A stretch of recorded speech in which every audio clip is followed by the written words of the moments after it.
2019 மக்களவை தேர்தல் தமிழ்நாடு அரசியல் களம் பரபரப்பாக இயங்கிக் கொண்டிருந்த நேரம் அது. பிரச்சாரங்களுக்காக நிற்க நேரமின்றி ஓடிக்கொண்டிருந்தனர் அரசியல் பிரபலங்கள். அப்போது வேட்பாளர் ஒருவரிடம், உங்கள் அப்பாவின் துண்டை உங்களுக்கு கொடுத்தது சுகமாக இருக்கிறதா இல்லை சுமையாக இருக்கிறதா என்று கேள்வி எழுப்பப்பட்டது. சற்றும் யோசிக்காத அந்த இரண்டாம் தலைமுறை அரசியல்வாதி, கட்சி துண்டை போர்த்தி சுகமான சுமையை என் மீது இறக்கி வைத்திருக்கிறார் என் தகப்பனார் என பதிலளித்தார். முதலாக தேர்தல் களத்தை கண்ட அந்த அரசியல்வாதி அந்த தேர்தலில் 4,50,000 வாக்குகள் வித்தியாசத்தில் பெருவெற்றியை ஈட்டினார். அவர்தான் வடசென்னை மக்களவை தொகுதியின் திமுக எம்பி கலாநிதி வீராசாமி. 1980களில் திமுகவில் அசைக்க முடியாத தலைவர்களில் ஒருவராக வலம் வந்தவர் ஆற்காடு வீராசாமி. அண்ணாவால் அடையாளம் காணப்பட்டு ஆற்காடு தொகுதியில் வேட்பாளராக களமிறங்கியவர் திமுகவில் கலைஞர் கருணாநிதிக்கும் அன்பழகனுக்கும் அடுத்த இடத்தில் இருந்தார். மின்சார வாரியத்தில் கிளர்க்காக பணியை தொடங்கி அண்ணாவின் ஆதரவால் அரசியலில் களம் கண்டவர். இதுவரை கள அரசியலில் தோல்வியே கண்டது இல்லை. வெற்றியின் செல்ல பிள்ளையாகவே வலம் வந்த ஆற்காடு வீராசாமியின் மகன்தான் கலாநிதி வீராசாமி. 1965ஆம் ஆண்டு ஏப்ரல் 25ஆம் தேதி பிறந்த கலாநிதி தந்தையைப் போலவே திராவிட சித்தாந்தங்களின் மீது ஈடுபாடு உடனே வளர்ந்தார்.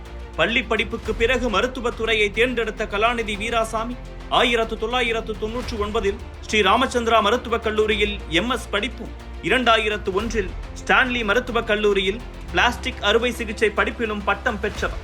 மக்கள் சேவைக்காக மருத்துவத்தை தேர்வு செய்தாலும் அரசியலுக்குள் என்ட்ரி கொடுக்கும் ஆசையும் கலாநிதிக்கு இருந்திருக்கிறது.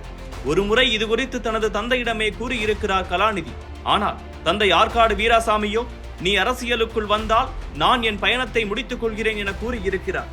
இதனால் அரசியல் ஆசைக்கு இடைவேளை கொடுத்த கலாநிதி மருத்துவத்தில் கவனம் செலுத்த தொடங்கினார். 2006ஆம் ஆண்டு சட்டமன்ற தேர்தலில் அண்ணாநகர் தொகுதியில் களமிறங்கிய ஆற்காடு வீராசாமி மின்சாரத்துறை அமைச்சராக நியமிக்கப்பட்டார். அரசியலில் நீடிக்க ஆசை இருந்தாலும் உடல்நிலை ஒத்துழைக்கவில்லை. இதனால் மெல்ல மெல்ல தனது அரசியல் ஈடுபாட்டை குறைத்துக் கொள்ள தொடங்கினார். உடல்நிலையின் காரணமாக தந்தை அரசியலில் ஓய்வை அறிவித்த பிறகு தனது அரசியல் ஆசையை தந்தையிடம் சொன்னார் கலாநிதி. இந்த முறை ஆற்காடு வீராசாமி மறுப்பு எதுவும் சொல்லவில்லை. தன் தோளில் கிடந்த கழக துண்டை மகனின் தோளுக்கு மாற்றி அனுப்பி வைத்தார். தந்தையின் ஆசையோடு அரசியல் களத்துக்கு என்ட்ரி கொடுத்த கலாநிதி முதலில் திமுக மருத்துவர் அணியில் இணைந்து பயணிக்க தொடங்கினார். மருத்துவர் என்பதால் அடிக்கடி மருத்துவ சேவைகள் மற்றும் சமூக நல சேவைகளில் ஈடுபட்டு தலைமையின் நேரடி கவனத்தை ஈர்த்தார். இந்த நேரத்தில் 2016ஆம் ஆண்டு சட்டப்பேரவை தேர்தல் நெருங்க போட்டியிட விரும்பினார் கலாநிதி. தந்தை ஆற்காடு வீராசாமியும் மகனின் விருப்பத்துக்கு பச்சை கொடி காட்ட ஆர்வத்துடன் விருப்ப மனு கொடுத்தார் கலாநிதி. ஆனால் அவருக்கு ஏமாற்றமே மிஞ்சியது.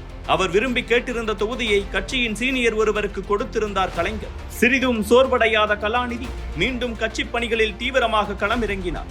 இதனால் 2018இல் திமுக மருத்துவர் அணி இணை செயலாளர் பொறுப்பு அவரை தேடி வந்தது. பொறுப்பு கொடுத்த உத்வேகத்தால் இன்னும் தீவிர அரசியலில் இறங்கிய கலாநிதிக்கு 2019இல் மீண்டும் வாய்ப்பு கிடைத்தது. ஆம், இந்த முறை திமுகவின் கோட்டையான வடசென்னை மக்களவை தொகுதியின் வேட்பாளராக களமிறக்கப்பட்டார் கலாநிதி வீராசாமி. 5,90,000 வாக்குகளுக்கு மேல் பெற்று பெருவெற்றியை ஈட்டினார் கலாநிதி வீராசாமி.